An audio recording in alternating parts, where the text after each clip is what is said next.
Some of you watching this program today have hit rock bottom and feel like there is no way out. Our guest, Carrie Snyder, knows all too well that feeling. After struggling with drug and alcohol addiction for years, he attempted suicide, but not before he made one final plea to God. It was that final plea that saved his life and gave him hope for a future. Carrie, thank you so much for joining us. Oh, you're welcome. It's my pleasure, Tanner. You have a very impactful story that I know can speak to a lot of people, a lot of our viewers watching this show today. Yeah, thank you. It was a tough journey, but God was faithful and got me through. Yes. Well, take us back to the beginning, and what really was it that led you down this destructive path? You know, I think, Tanner, it started with just being a teenager and trying to fit in, and started having drinks at 15, 16, not even enjoying them or liking them, but there's peer pressure at that age, and just went down a path of trying to fit in. And it started out with drinking once in a while, might be once a month, and then eventually down the road it was every weekend. And before you know it, I was on a path where I was drinking daily. And where my story really took a turn was at age 27, where I tried cocaine for the first time. Wow. And that drug really grabbed a hold of me and took over my life. And a lot of people don't realize, you know, when you're a kid, you're just having fun. Yeah. You're taking that first drink to fit in. Yeah. But it's that very first drink that led you to the cocaine. It did. It did. The alcohol was the gateway, and I felt that the journey in my life leading to cocaine is what I needed to find Jesus, though. For me, if I would have just drank my whole life, I don't think I would have found God, definitely at this time in my life. It was the cocaine addiction that really impacted my life negatively and almost took my life. But it also got me here to where I found Jesus, and now I can, through my testimony, give a message of hope. Yes. Yeah. Well, you were a functioning addict. I mean, you kept good jobs Yes. while you were struggling with this addiction. How are you able to do that? You know, well, at first, when I started managing restaurants at 19, I was just doing what everyone else did. I'd manage restaurants in the evenings, and we'd have drinks after work. But I do remember at early age, in my early 20s, that going to work hungover, but never really thought it was a problem, just thought that's what everyone did. And slowly, I would drink more and more. And it really took over my life. I was drinking 3 days a week, 4 days a week. So by the time I was in my mid-20s, I was drinking 5 nights a week. And it was common to wake up hungover and have a headache and have 2 Tylenol to get through the day and get that headache away. And then by the time I was done work, I was feeling good again, and I would do the same destructive cycle over and over.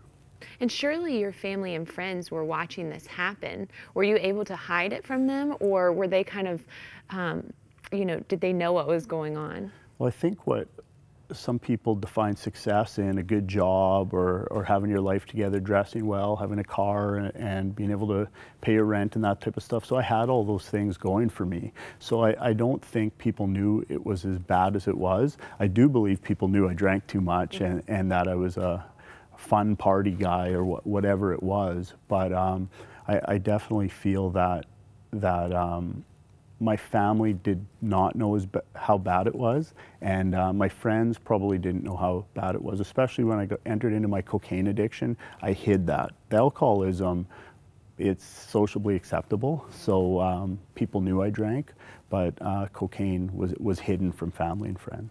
Well, this was a 20-year habit. Yeah. What was it that finally pushed you over the edge that night that you decided you wanted to take your life? Well, it was a journey. It was a slow path to destruction for me, and the alcoholism built up over the years, and cocaine grabbed hold of me. So the day I tried cocaine, it grabbed hold of me and it had me.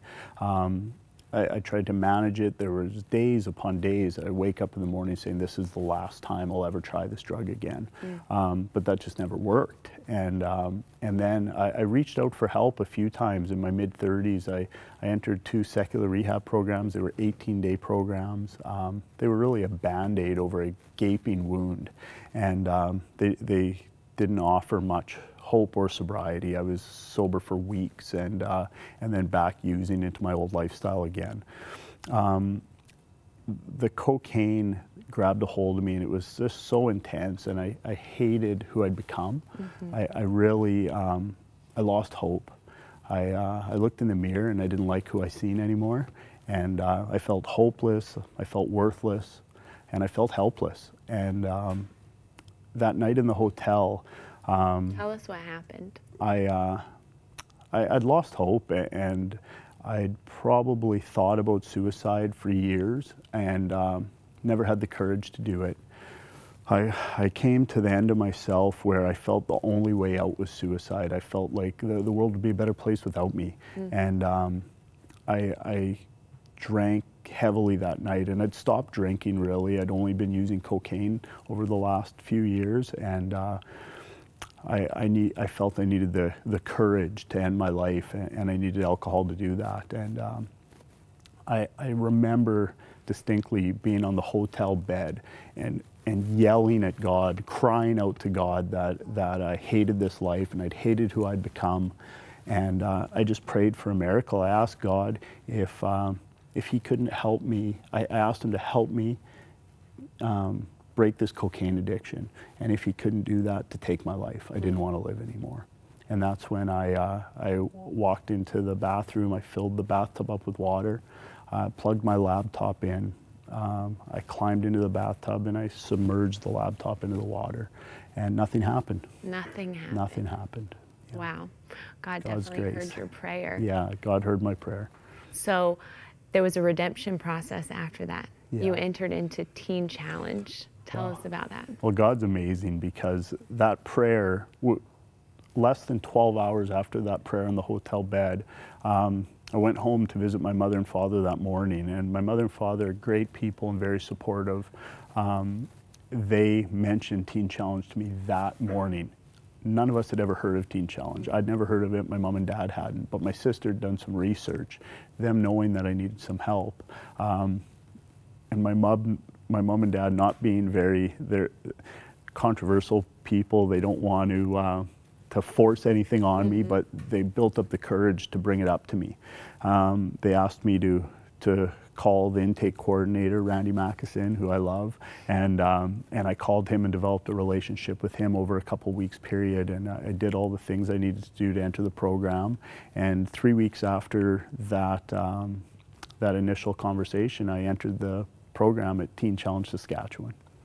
Yeah. And you recommitted your life to Christ? Yes, 13 days. Well, when you enter Teen Challenge, it's just full of love, and you hear the good news about Jesus the first day in the program. Wow. And, how did you feel about that? I mean, that's kind of, to a person who is going through all of this, that's a big push on you the first day. It really is. I believed in God my whole life. I had some questions near the end of my life, but near the end of my experience there in the hotel room. But I was a little nervous about it, and I had a lot of questions, but being loved by people is just, it really softens your heart, and it really opened my mind. And I rededicated my life to Jesus 13 days into the program, and God's been doing a work in me ever since. He just got a hold of me. And you're working for Teen Challenge now. Yeah. So that's another journey. I graduated the program in November 2013, and I had a 20-year job in management. That was my career, managing restaurants. So after I graduated, I thought I would maybe get back into management and that type of stuff, but I just felt I wasn't ready to move on or back into that field. So I took on a Phase 4 internship where I stayed on with Teen Challenge, and kind of just got back into life, working with Teen Challenge and having more freedom. And that time in my life was just so crucial to my recovery. And then I've stayed on. I worked at the Teen Challenge Saskatchewan location for another 4.5 months. And then I just felt God calling me elsewhere. So I actually gave my notice, and and one of the members of the Teen Challenge leadership team came to Saskatchewan. We had a coffee together. It ended up being a 2-hour coffee. I gave him my testimony, and he's like, "There's a role in London as a development officer in fundraising." We're going to let you go. Yeah, so I just felt it was God calling me to London, and I grew up out west, lived my whole life out west, and decided to move to London. Well, really quickly, because we're running out of Yeah. time, tell us a little bit about the Christmas concert that's coming up. Okay, well, the Christmas concerts, they're called Home for Christmas. They're just an amazing message of hope wrapped around some Christmas music, and we have a special guest named Allie Matthews that is kind of upping the game for the music talent. And we just had a concert in Waterloo last Saturday, and this one that we're promoting now is December 19th at Tyndale University, and we have 2 shows at 2 p.m. and 7 p.m. Great. And it's just awareness about Teen Challenge and to raise funds to keep the program going. Well, Carrie, we wish you the best. We thank you so much for joining us today. Oh, you're welcome. It's been my pleasure. You too may be facing some of the challenges Carrie just spoke about. Maybe it's drugs and alcohol or some other addiction. Or maybe you too are thinking about taking your life because you don't see any way out. There is a way out, and that is through our Lord Jesus Christ. Please pick up your phones right now and call our prayer lines. We have people standing by ready to take your call and introduce you to the only way out. If you would like to find out more information about Teen Challenge and their Home for Christmas concert happening on Saturday, December 19th, please visit the Teen Challenge website at teenchallenge.ca.